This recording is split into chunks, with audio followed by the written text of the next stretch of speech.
Welcome to The Point of View. This is your favorite current affairs show on Channel 1 television. Here on The Point of View, we pick the right topics, we get the right guests and ask them relevant questions on issues that matter to you.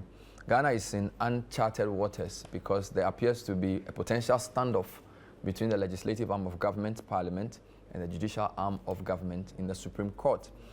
A few days ago, the Speaker of Parliament declared 4 MP seats vacant because they had made decisions to run either as independent or on a different political party's ticket in the upcoming 2024 election. That matter has set a lot of tongues wagging. The majority leader initially went to the Supreme Court prior to the Speaker's ruling to seek an interpretation of Article 97, which is the basis for which the Speaker would have then done his ruling. Later on Friday, the majority leader went to the Supreme Court to seek a stay of execution of the Speaker's ruling. The NDC side in Parliament say they are the majority because with those 4 MPs knocked off, they have 135 members of Parliament as against 134 for the MPP. And therefore on Tuesday, they would go to the House and act as majority. The MPP side as well initially said they would boycott Parliament until this matter was resolved in the Supreme Court. Indeed, the stay of execution was until the matter was determined. So as we sit, we are not even sure if there's going to be a proper sitting on Tuesday with the MPP side or just the NDC and the Speaker. Tonight, I'm going to speak to 2 legal minds to help us navigate these very challenging legal constitutional times. I have Professor Kofi Abochi, who is the Dean of the Faculty of Law of the University of Professional Studies, Accra, together with lawyer Clement Kojo Akapam, who is also a senior lecturer at GIMPA. Both gentlemen will join me to work through these issues. We'll be back with them. Stay with us. So tonight we're looking into the legal labyrinths around declaring seats vacant because of actions taken. Let me read Article 97 for you, the key clause 97(1)(g). A member of Parliament shall vacate his seat in Parliament, among other things, if he leaves the party of which he was a member at the time of his election to Parliament to join another party or seeks to remain in Parliament as an independent member. This was the basis for which Speaker Bagbin on Thursday declared those 4 seats vacant. They are Cynthia Morrison, MPP Agona West, Kojo Asante, MPP Suhum, Andre Siama, Independent Fomena, and Peter Kwachiaka, NDC and Memphis Central. Let me start with Mr. Akapam. Thanks for joining us on The Point of View. Good evening. Good evening, Bernard. How uncharted are these territories we're in? It seems as if on Tuesday, there will either be a standoff between 2 sides claiming to majority, or there'll be a massive boycott with the NDC side saying they're probably even going to enact new laws with their newfound majority in Parliament. Having covered Parliament, having worked as a lawyer and research for many years, has Ghana been in a situation like this before in your memory? Thank you, Bernard. I think that this 137, 136 Parliament has given us the most interesting constitutional outcomes over the last 4 years. I mean, decisions that have come and actions that have taken place in Parliament brought about a lot of constitutional matters. I mean, the one that comes to mind readily was the issue with regards to a speaker presiding and whether or not a speaker can vote at the deputy speaker's issue. That ended up with clarity from the Supreme Court.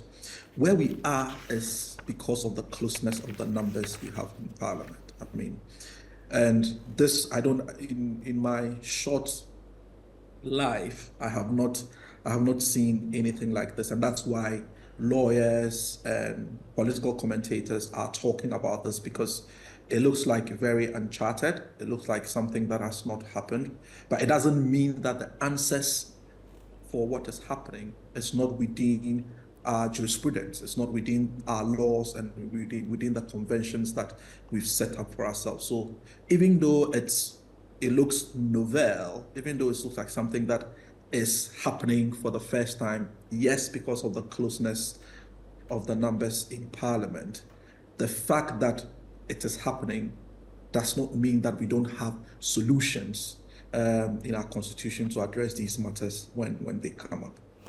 Thank you. Professor Abochi, if you can hear me, what are your initial thoughts on where we are? How unprecedented are these times? Well, the unprecedented to the extent that we haven't had 4 members of parliament whose positions have been declared or seats have been declared vacant, not to my recollection. And the unprecedented because I do not remember in living memory that we've had a stay of execution of the Speaker's decision in respect of such declaration. And therefore, as you have rightly indicated, a potential reaction from Parliament, which may then potentially create a standoff, assuming Parliament decides to go the opposite direction of the stay, and then the potential consequences. But it's also unprecedented because of the sheer public interest. I don't remember the number of times we've had such an interaction between the public and Parliament and the political actors there are, in terms of the ramifications and fallouts, and of course the interventions of the courts. Lots of things happening now unprecedented. And of course, finally, it's unprecedented because of the timing. We have a serious election pending in December, and then we have the opposition party, as it were, wrestling from the ruling party its majority or its majority position. And you have, again, the courts coming in with the potential ramifications and hopefully not a... All right.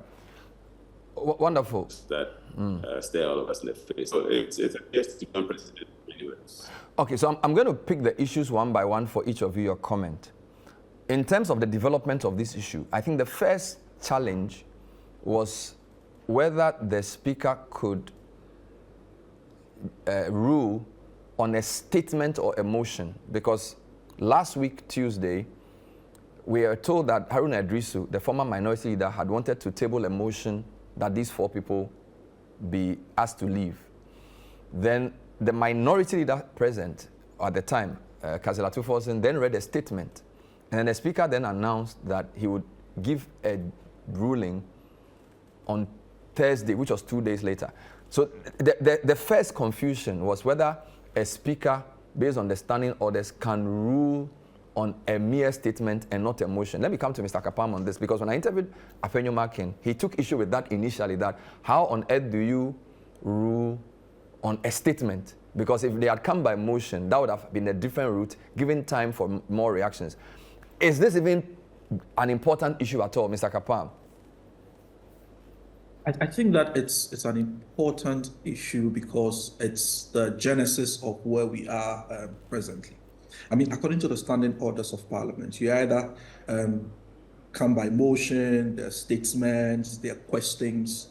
So ordinarily, where there's a statement, and a statement is made on the floor of Parliament, and it's of a certain currency, what will be done is that after the statement, the matter is referred either to a bipartisan committee or a certain committee of Parliament to look at the statement that has been made and then now report to Parliament on its findings or its recommendations based on what the statement sought to do.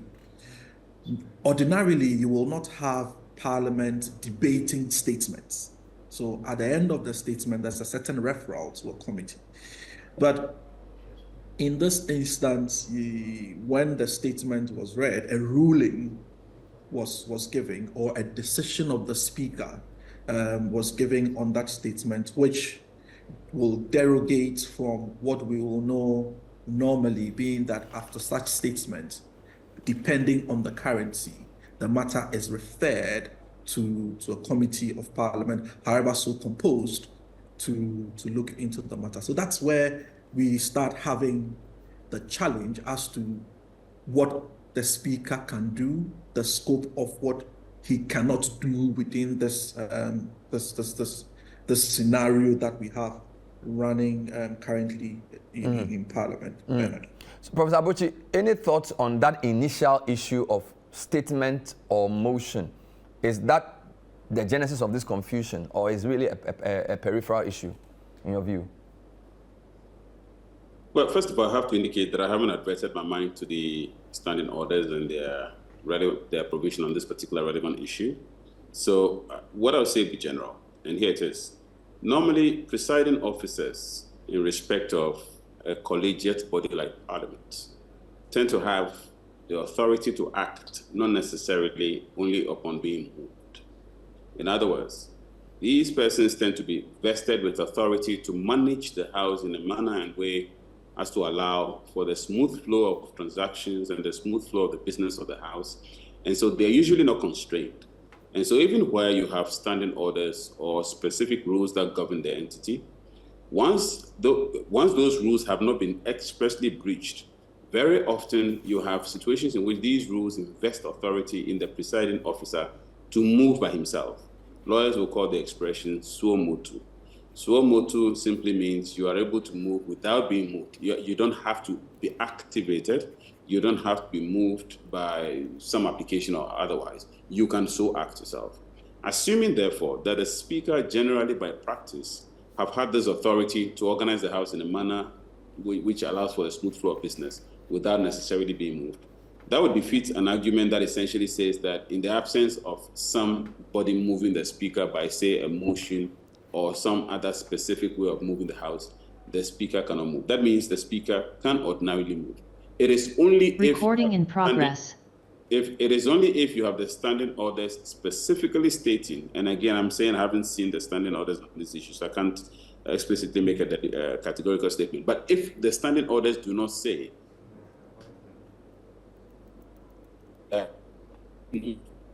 and proceed to ruling on a particular issue upon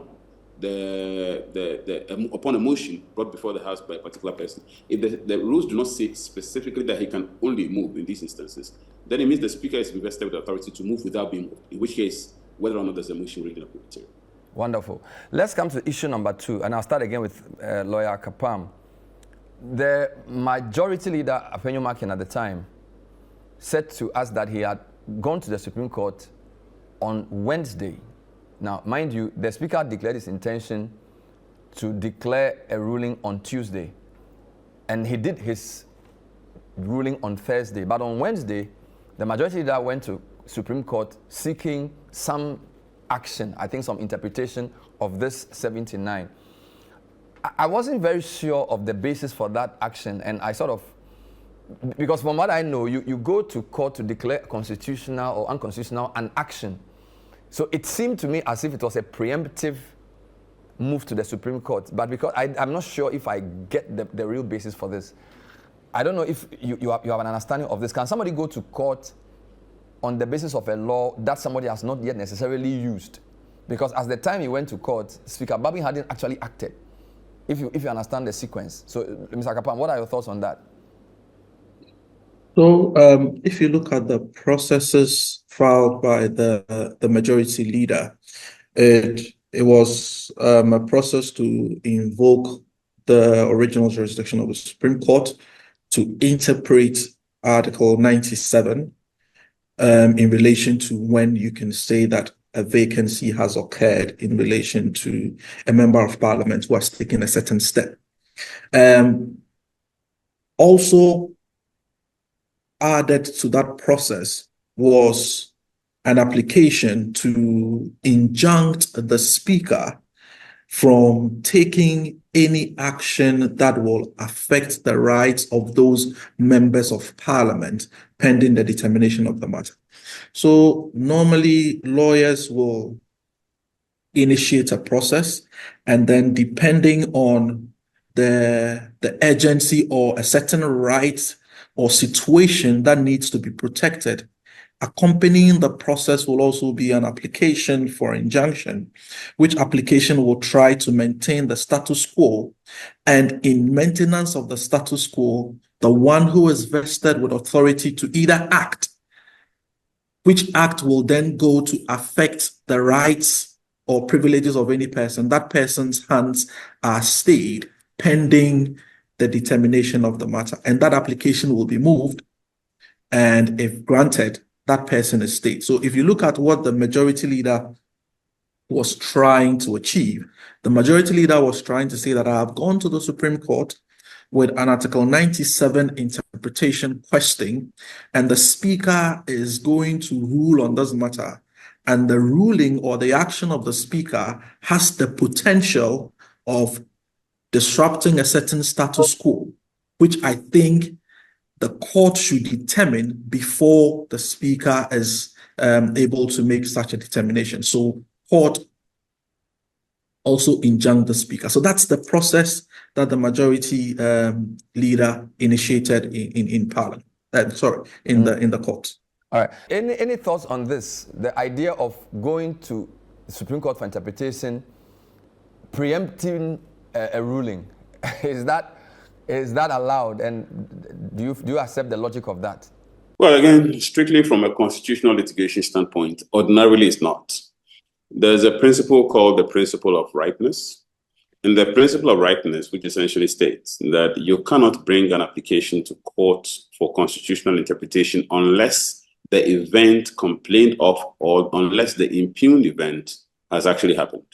So if the impugned event is only contemplated, or if the impugned event is threatened, ordinarily the court will not hear it on grounds of ripeness.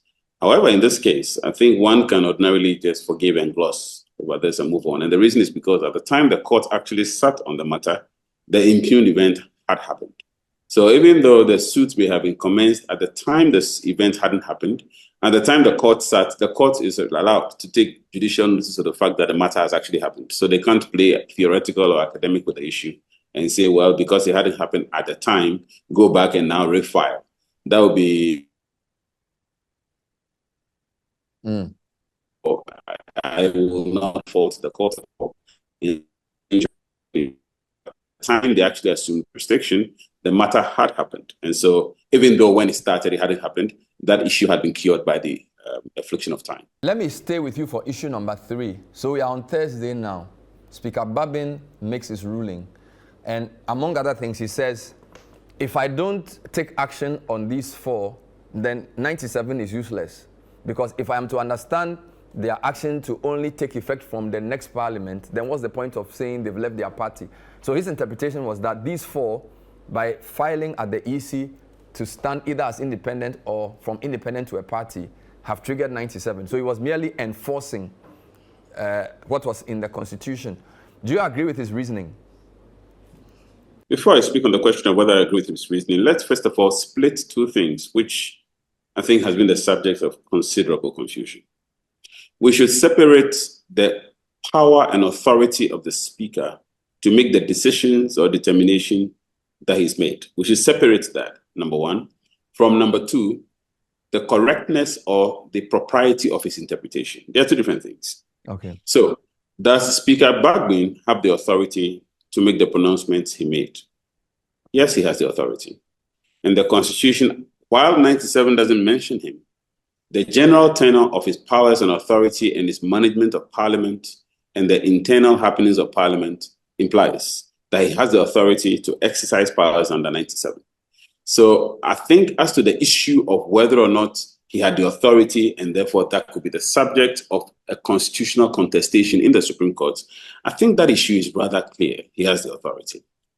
The other issue, which is what you're asking now, the correctness of his authority, that issue may not necessarily be the subject of a judicial interpretation, in my opinion, because that issue is one in which his vested authority as what we can call allocated authority. Under Article 97, he has explicit allocated authority. So he has the authority to make the determination, as I already said earlier. The correctness of it is not one that ordinarily should be questioned unless it flagrantly violates the Constitution in terms of the exercise of discretionary power, among others, in terms of coming to a certain conclusion. So those ones, again, that should be clear. He has the authority, and his own determination of it is one that is reposed in him. All of us can therefore only share our own opinions or perspectives. We can agree or disagree, but that is an authority he has exercised it. As to whether I agree with the factual correctness, I have expressed my opinion publicly on the matter to indicate that I do not really agree with the construction of whether or not the issue relates to the current parliament or the future parliament. I have stated, and I'll repeat this. Now, if you look at Article 97, let's be guided by the provision. Article 97 says all kinds of things from clause 1. And then in the last clause, which so far I haven't heard anybody mention or rather speak on. So I urge all of us to look at the last clause of Article 97.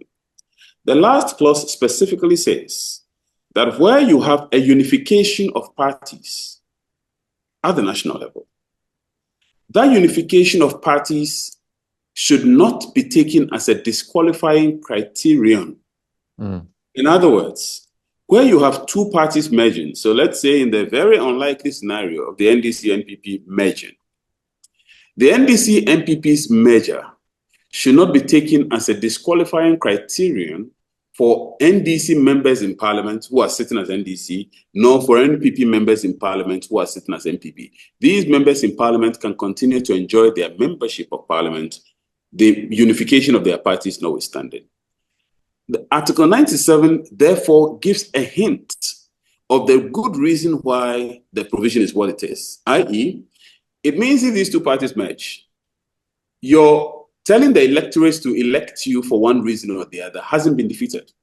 And the reason that hasn't been defeated is because you told them you should be elected for one reason or the other. That reason has resulted in a unification of the parties, and those parties would have simply, created a scenario in which what you promised them has not been unified with something else. So it's not, so you are not standing entirely differently from the basis on which you are elected. You have not migrated. You have not shifted position. So 97 tells us that, in essence, it is your identity, your political identity, in respect of the parliament in which you sit, which is material. Some people feel that this article was designed to prevent midterm shifts in political allegiance that could undermine democratic balance. So to the extent that these four have indicated what they want to do in future, but we still have 137, 137.1, they have not affected the balance of power in parliament, which is what the electorate wanted. So in that sense, they are okay. That is why in the Wayoseni case, because he said, I am crossing over to MPP from NDC, it would alter the balance in that parliament, for which reason he then said to the speaker that he needs to notify the Electoral Commission, which means he understood that by moving to MPP from NDC in that parliament, he had altered the balance of power. But these four people had only indicated what they would do with the EC in a future parliament. And the current balance of power in parliament has not shifted. Mind you, the framers also must have been minded by the previous issues in Krome's parliament and Buzi and Co, where cross-carpeting affected the balance of power. So in that sense, to say that because they want to move to another party in future, they should leave now is an overstretch. People like Professor Kweku Azan and Co, this is what they think. I want your comment on that angle to the discussion. The Constitution doesn't really care about balances of powers. The Constitution's focus is not on the balances of powers or the political maneuverings and wranglings in Parliament. The Constitution is not really interested in that. The Constitution is interested in the electorates. So the Constitution is interested in your mandate. You went for elections with a certain mandate. You won elections on a certain mandate. Now you're in Parliament, you're seeking to change and circumvent the mandate. The Constitution doesn't want you to, in essence, for want of a better word, deceive the electorates, secure a mandate, and then now show your true colors. So in essence, it's about, being and staying true to the promises that you make, and not, as it were, saying one thing at the polls and then getting into Parliament and shifting positions. So it's not really about the balances of power. The balances of powers are for the politicians. They are for the parties in Parliament to worry about and to use their political tools and constitutional tools to ensure that somehow they maintain leverage. But it's not for the Constitution. The Constitution's interest is not really about the parties' balances of powers and how they're able to, as it were, maneuver and leverage on things as they're in Parliament. And I think it's part of the confusion, which is why the discussion has become so murky. So let me get you straight. So your point is, you agree with the speaker when he thinks that by filing at the EC with the intention of contesting on another party's ticket, you have automatically left? No. I have earlier indicated that I think Article 97 is about your status in Parliament as you said. So, for example, if you notify Parliament that you have left your party and therefore in this Parliament you wish to be recognized as X, that is what 97 is about. I still maintain my position earlier that I do not think that it has to do with declaratory intent for the next Parliament. And so if you haven't notified Parliament, the fact that it's a public notice, the notice of polls, the fact that it's a public notice of itself is not necessarily a notice to Parliament in terms of the happenings in Parliament. The Constitution is interested in the happenings in Parliament and your position relative to the things you do in Parliament. Because the Hansard doesn't capture ordinarily the fact that you have advertised a notice for the next Parliament and what you intend to do in the next Parliament. The Constitution is interested in what you are doing in terms of the current Parliament. So if you notify the Speaker that you have changed parties and therefore moving forward in the Hansard, you would wish that your votes are captured accordingly in this respect. You would wish to be identified with this particular political party. You would wish that all your records in Parliament should be captured appropriately, that this party has X number of seats in Parliament. Then, of course, the Constitution says you have changed and crossed carpets. In that sense, you would have to go back and seek a new mandate and come to Parliament. But if you do things outside of Parliament, even if it's public notice, for a declared intention for the future, I think is a slippery area. But then again, as I indicated, the ultimate person to make judgment and call the shot on this is the Speaker under Article 97 and no third party. So I see the nuance in your position, and pardon me for trying to summarize it because I think it's important for viewers. So you may not necessarily agree with what the Speaker has done in terms of the meaning of his judgment or his ruling, but you give him the power to do that. So you're saying he may have overextended by saying that these people's declaration means they've left, but you still think it is within his power to make that decision, correct? Okay. Wonderful. Yeah. I'll take a breather. When I come back... So I missed a chunk of what you said. No. Okay, let me come. I'm saying that you may not necessarily agree with the import of the Speaker's ruling, but you believe that it is within his bosom to make that ruling. That's correct. Wonderful. That's correct. I'll take a breather here. This is the point of view. We are trying to navigate the murky waters of constitutional law with Professor Kofi Abuchi and lawyer Clement Akapam. We'll be right back with more. Stay with us. Welcome back. This is still the point of view. Tonight, we're trying to bring some meaning into a very controversial issue. Speaker Bagwin on Thursday declared 4 seats vacant because the 4 members of parliament had stated or had filed their candidature with the EC intending to contest the 2024 parliamentary election as either independent candidates in the case of 3 of them or on the ticket of the MPP in the case of Andrew Esiama. I've been speaking to 2 lawyers, Clement Akapam, he is a senior lecturer at GIMPA. I also have Professor Kofi Abuchi, who is the Dean of Faculty of Law at the UPSA. Mr. Akapam, so I'm back on question 3 on the Speaker. Mr. Abuchi, or Professor Abuchi says he thinks the Speaker has the right to decide. It is in the Speaker's bosom. He doesn't necessarily agree with how the Speaker interprets it and therefore sacks them. So since he split the question into 2 parts, I want to use the same approach for you. What are your thoughts around whether this is in the bosom of the Speaker, and then let's deal with the substance of his ruling? So I will respectfully disagree with Professor Abuchi on this point of the Speaker's role. Let's look at the Constitution and actually look at historically also how or what role the Speaker has played when it comes to issues of vacancies. And there are a number of ways vacancies can occur in Parliament. When the person dies or the person resigns, it is for the Clerk of Parliament to inform the Electoral Commissioner, and then a by-election is organized.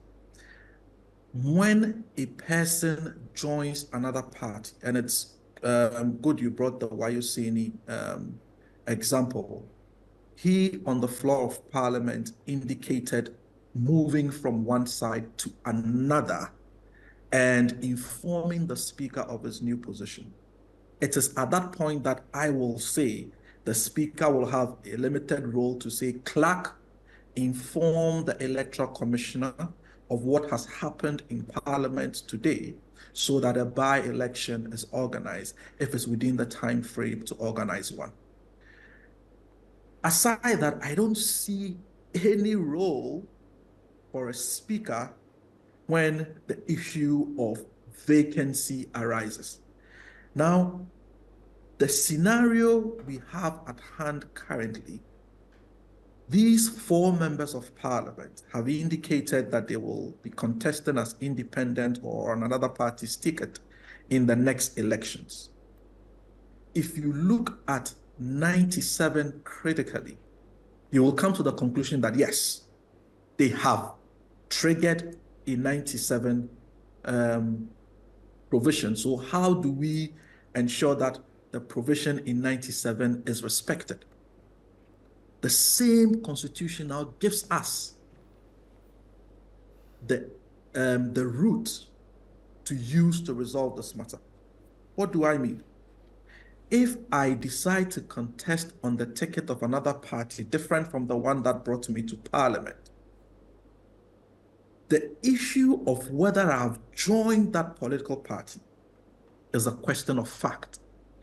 Now, if anybody questions whether I am still with the party that brought me to parliament or I have left the party that brought me to parliament, it is not parliament that determines whether that has happened. It is clearly in Article 99 a matter for the High Court to determine that question. So the point I make is that historically, I mean, in our recent history, we saw Speaker Okoye also give a similar ruling. But if we want to distinguish Speaker Okoye's ruling from what is happening, in the Speaker Okoye scenario, the party writes to the Speaker saying that this member is no longer our member. So at that point, the Speaker has the authority to inform Parliament that I have received this. Your party says you are no longer a member because you have decided to contest independent. So this is the outcome, even though I disagree with what Speaker Okoye did. So the point I'm making is that if you look at the Constitution and you look at the provisions surrounding vacancies and how Parliament is constituted, the Speaker has no role when it comes to determining whether a vacancy has occurred or not. A vacancy occurring either by operation of law, the person dying or the person deciding to resign from Parliament, or the person doing anything in contravention to Article 97 G and H. So I don't see a role for the Speaker here. If there is any role at all, that role will be very limited in my view, where the Speaker brings to the notice of the House that he has also been notified that this is what has happened. So these members will then stand in the next election on the ticket of XYZ. If any member of Parliament thinks that this goes against Article 97, or any citizen thinks that this goes against Article 97, then we ought to now trigger the process under Article 99 to try and have a resolution of this matter. Otherwise, then we come back into the domain of, is it an intention, just advertising an intention, or that intention will now mean that the person's actions in Parliament will now be different. So should your advertised intention to contest in a future election align with how you operate or act in Parliament before we can say that a vacancy has occurred or a vacancy has not occurred? We should not get into those mechanics. So if I get you right, if people disagree with the Speaker, the right forum is the High Court based on Article 99. That's what you're saying. If people disagree that a vacancy has occurred, not even disagree, because as for disagreeing with the Speaker, we're saying that my argument is that the Speaker could not even have gone ahead to do what he did. But if there is a question on a vacancy occurring or not, that determination is not made in Parliament. So how do we know there's a vacancy? Because, and it's the reason this is important is that in the recent parliamentary history, Dr. William Akoto, MP for New Ebirim in 2001, 2004, ran as independent in the 2004 election, but he was not asked to leave parliament. Joe Sewusu was independent for MP Bekwai 2009 to 2012, ran as MPP in 2012. He didn't vacate his seat. Michael Tay Nyaonu, MP for Lower Manya Krobo, ran independent 2012, even though he had issues with NDC. So in all those instances, is it because the party didn't say we've sacked him, for which reason it was not controversial?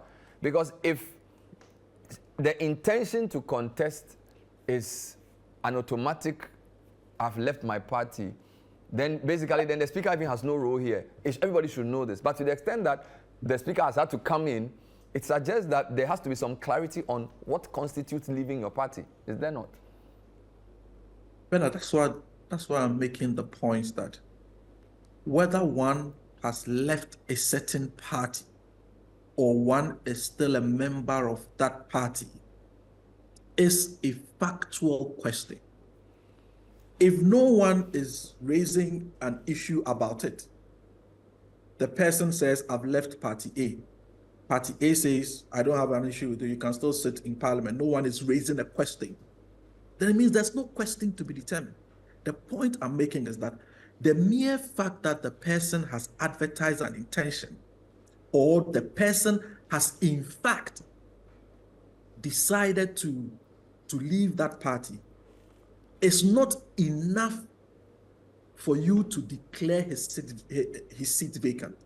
There has to be factual basis, which basis can only be determined by the court that the Constitution has given us, being the High Court.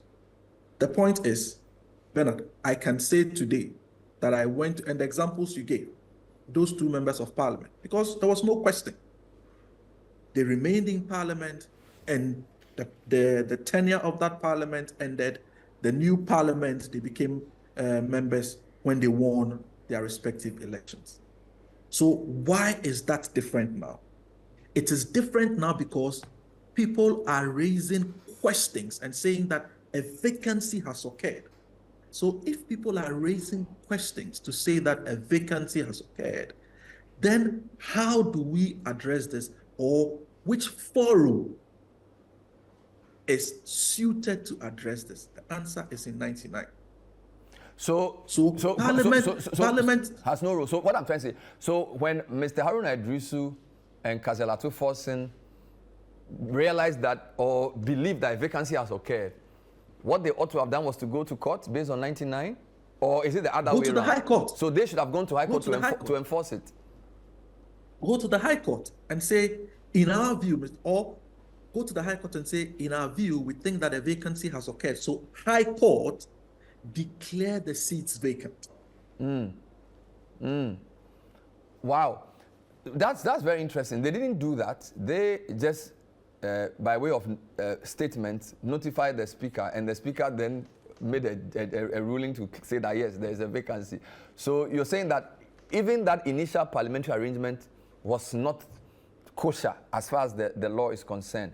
Fair enough. But staying with the Apenyo marking now, he then chooses to go to the Supreme Court. So should he have gone to the High Court to say that there is a contention about vacancy? So clarify for us, is that what he should have done in retrospect? So the majority leader also, on this question of vacancy, should have gone to the High Court. But if you look at the processes that he's filed, he is raising an interpretation issue for the Supreme Court. Now, the question is, are we asking the Supreme Court to tell us that when these set of facts happen, then it means you have vacated your seat? Is that what we're asking? Because when you read Article 97, it is clear. It says if the person joins another political party, it's clear. So the reason why the framers of the Constitution had the wisdom to reserve this issue of vacation of seats to the High Court is because At the High Court level, we are going to now deal with the facts, whether in fact the High Court can come to a conclusion. So an interpretative issue does not arise for the Supreme Court here. Respectfully, my view, that a vacancy has occurred. So the Supreme Court is going to say, because you have advertised an intention, a vacancy has occurred, or if you advertise an intention and you still want to remain in Parliament, a vacancy has occurred. You see where we'll be getting to. But the question we need to now decide whether we want the factual issue of whether a vacancy has occurred, as opposed to an interpretation of Article 97. What happened is that we started on the wrong foot in Parliament by wanting Parliament to be the forum to determine that. And now the majority also goes to the Supreme Court, raising interpretation issues and trying to stop the Parliament from acting. Now, if you listen to the Supreme Court clearly, the Supreme Court's ruling was to Parliament.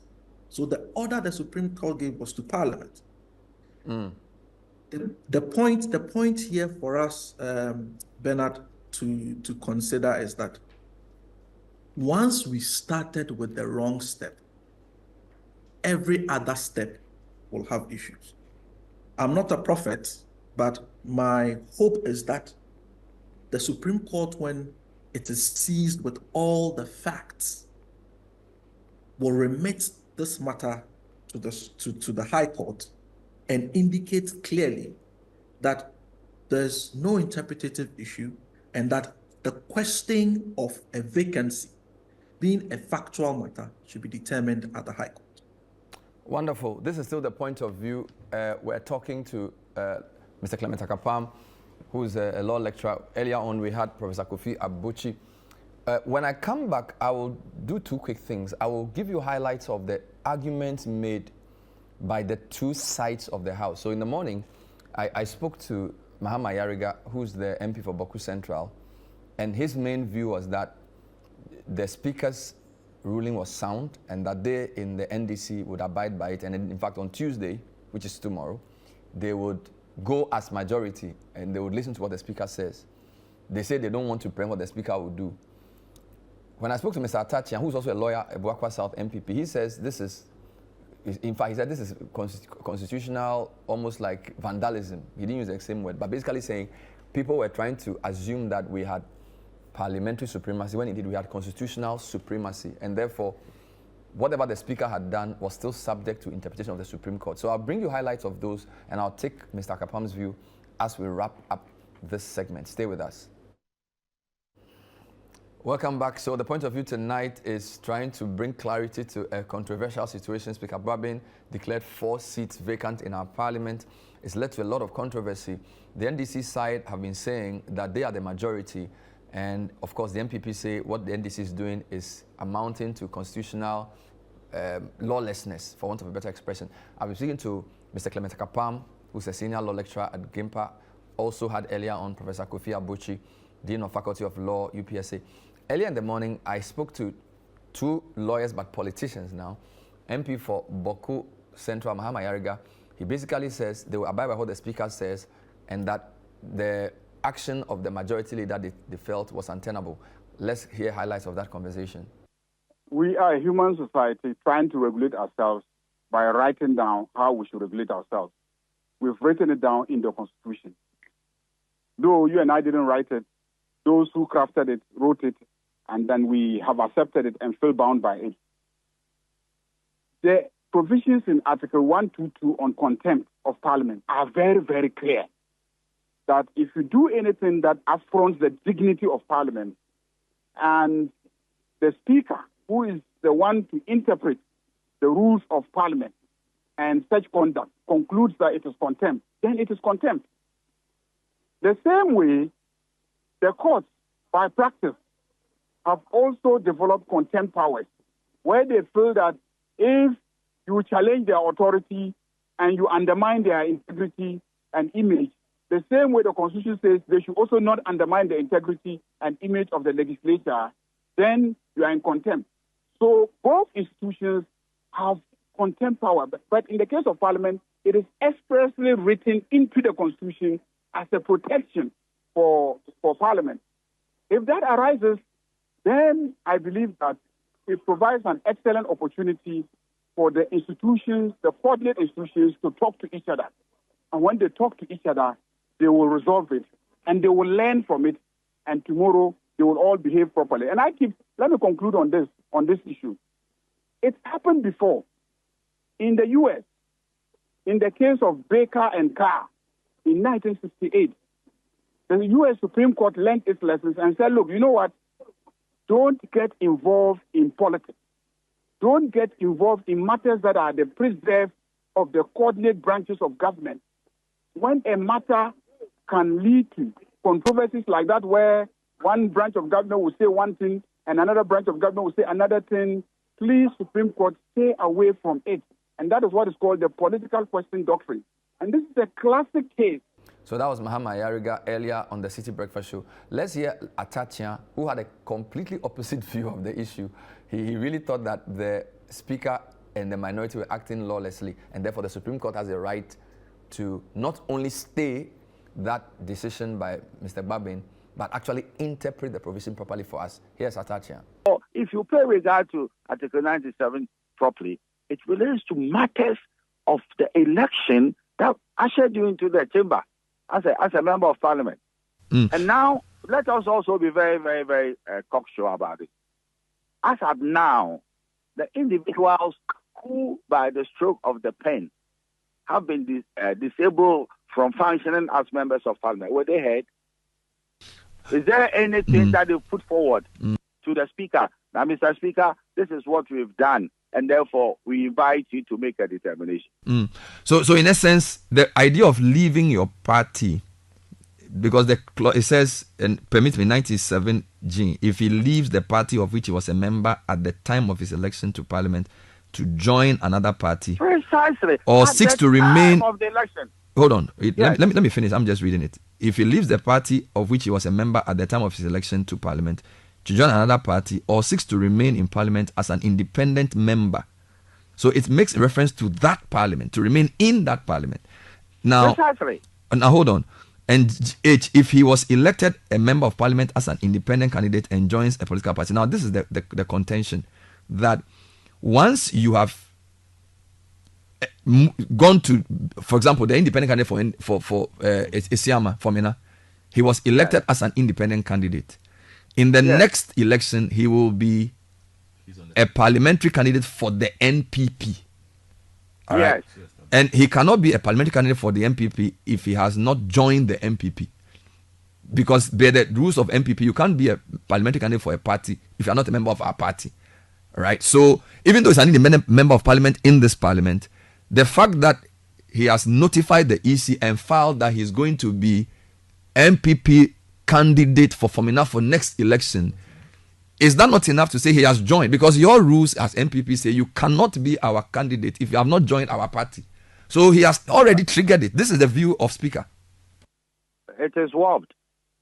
It's a non-sequitur, because when you look at the fact situation, what are we addressing? Is it the now moment, or what he intends doing and is even triggered it? We should look at it critically. If immediately you bring this kind of interpretation to bear Article 97, you want to say that a member of Parliament is robotic and he cannot change his mind concerning what he wants to do in the future. So you had those two sides. So what I'm going to do now is to wrap up with Mr. Kapam. Mr. Kapam, the fear some commentators have is that we could get into a constitutional crisis, because if you read Article 2 of the Constitution, at least Chapter 1, it's very clear. If a Supreme Court comes up with an order and somebody violates the order, the person could be in breach of the Constitution and therefore could be guilty of a high crime. So some people feel that Babin has no choice but to abide by what the Supreme Court has said, that there should be a state of execution. Others quote 122 and say, well, nobody should interfere with Parliament in the conduct of their work. And so maybe Speaker Babin could also say he would cite the judges for contempt of parliament, and we could have a constitutional crisis.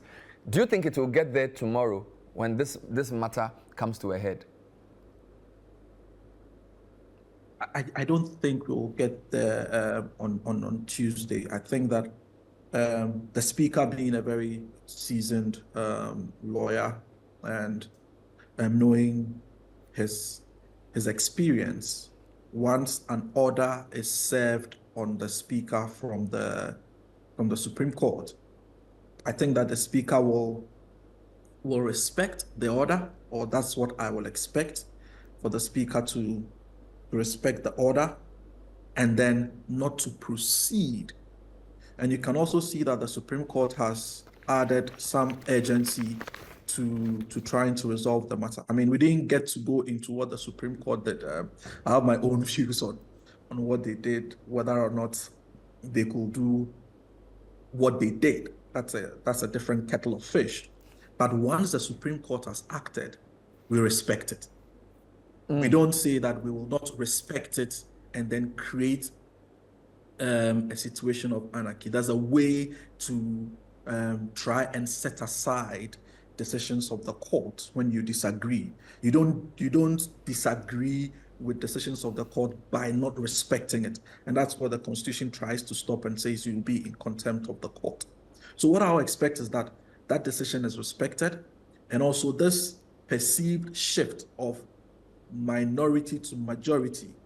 I don't think that it just happens on the back of the declaration that the Speaker made on the floor of Parliament. So we'll want to see what the Speaker will do. And if you followed proceedings closely in Parliament, you realize that even after the Speaker made the ruling, he kept referring to Honorable Afenyo Marking as Majority Leader.